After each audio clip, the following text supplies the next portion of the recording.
Good morning, everyone. We are at the beginning of August in the year 2024.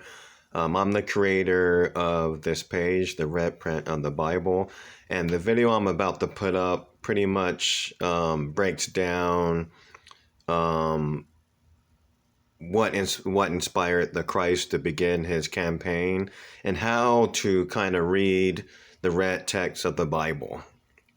Um, Being honest with you, I'm going to use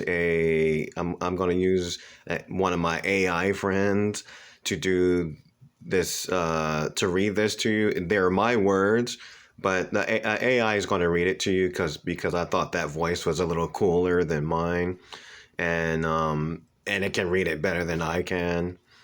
So but listen to the words. Really listen to it. You can. I'm giving you chapters, verses. What do you call it? And I'm giving you the chapters and everything you can look up and everything. If you have any questions about what I'm about to say, I'll give you the what's that called? I'll give you the chapter where it came from because it's going to sound pretty deep, but it's really cool when you get to see when you learn that the Christ was just a human being like you and me. Then you get a sense of him being like a next door neighbor, rather than being this character who died. Wouldn't you rather know that the Christ lived and lived a regular life rather than, than what they tell you and what they show you? Um, so relax, and there's no pictures or anything, no film or anything like that. It's just gonna speak and check it out, and it'll let you know. You'll have more understanding, I promise, of the Christ. We got to realize that the Christ, the only way out of this world. There's many gods who are claiming to be the one true God, but they all been here since man had thought, and the world is nothing but a worse place. No matter who's God, no matter what God you are worshiping, these gods tell you that there's other gods, but no matter what God you worship, you gotta get to one bottom line. The world is worse off than ever before. I would like to say worse off. I think we can agree. So whatever God is in control, and the devil told you that God was in control, but whatever whatever entity or God is in control of all of this, they are not doing a very good job because we're worse off. The Christ came here to help us get out of this, and it's so easy, but I'm not going to talk about that in this video. But the Christ came in many forms, man, and you wouldn't believe who the new one is. But that's why the Christ was there was an attempted hit on the Christ because he was about to expose it all. Okay, enjoy. What inspired the Christ to begin his campaign? When you take out the black print of the Bible and get right to the red print, the actual words of the Christ, the story and journey shortens by quite a bit. In fact, from my studies and calculations, the Christ's movement only lasted about 3 weeks. The way to see the story. First, you must solve the riddles of parables used by the Christ. He spoke by example in most cases, and he believed in using current surroundings for his examples. Once you gather some understanding of the parables, you then look at the big picture of the campaign, or movement.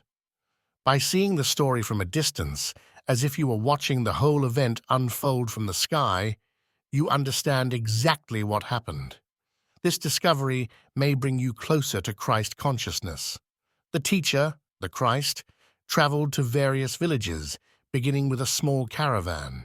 In the beginning, he would pick up various characters, mainly people who were considered outcasts, or people who felt that they had no purpose.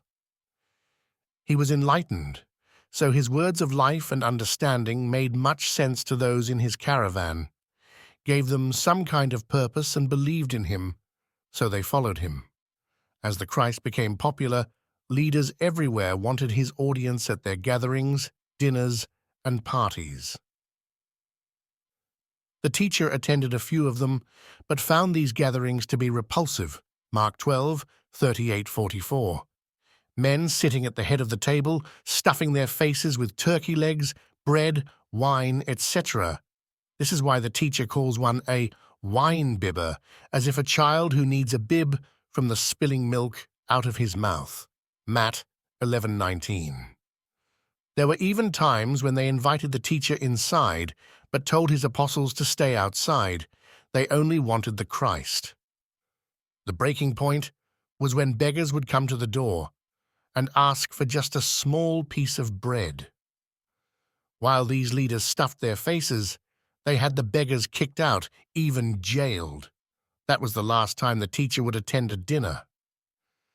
Soon the Christ would realize that these Pharisees, rich men, and holy men only wanted his presence to boost their status. At this time, villagers were hearing about the Christ. The children of the rich. The teacher's caravan was filled with teenagers and young adults. Many of these young adults hated their parents, mainly their rich fathers. Some of the young adults were just spoiled brats who wanted some adventure. During one of the village stops, the Christ attended a funeral. Outside under a tree, a boy was crying. When the teacher asked the boy what he was crying about, the boy said that he and his sister were sad because their mother had just died, and their father already took another bride. The teacher said, "Come with me," and they left with the Christ. I think this boy might have been Thomas or Philip. But when you hear the Christ speak about this young generation being adulterous and out of control, these kids are exactly who he is talking about. Matthew 16:4. Women's civil rights movement. The Christ has always been a fan of women. Mary of Magdala, Mary Magdalene, funded the beginning of the teacher's campaign. Mary came from a wealthy fishing town. Her parents were rich. This is what started the hate towards the teacher, his speaking up for women. Luke 5:34-39. In another village they stopped in. The Christ attended a wedding. At one moment, women were sitting in a room. The Christ said to them, "What number of you are married? None of you are married. Your men will never marry you." He was talking about adulterous men who were using them. Again, the Christ says, "Come with me." The women left with the teacher, and that pissed off their men. He heavily supported marriage, Matthew 19:4-6. He even compares his leaving to a woman in labor. It is like the pain a woman bears through labor, but when she sees the joy she brought into the world, she forgets about that pain. John 16:20-21. The Christ is making enemies with the rich. Right about now, the teacher is no longer accepting invites to parties and gatherings, and he is talking bad about the leaders, the rich, and the holy. Now he is not even going into the villages, but sending spies into the villages. Go into the villages, but leave all your symbols behind so that they do not recognize you. Luke 3:8. The teacher even told his spies to steal donkeys for the caravan. Matthew 21:2. You see, the caravan is growing. This is what broke the straw on the rich camel's back. The teacher couldn't stay away any longer. One day he went down into the market and had a breaking point. All over the market, merchants were cheating the people. Starving people and rich merchants, a definite breaking point. We all know how he flipped over tables at the marketplace, but that is not what broke the camel's back. When the Christ called out Caesar, that was it. He was a dead man. Now he is messing with the synagogue's money, a big no-no, the crucifixion. Unfortunately, the Romans and Jews had spies also, and that spy's name was Peter.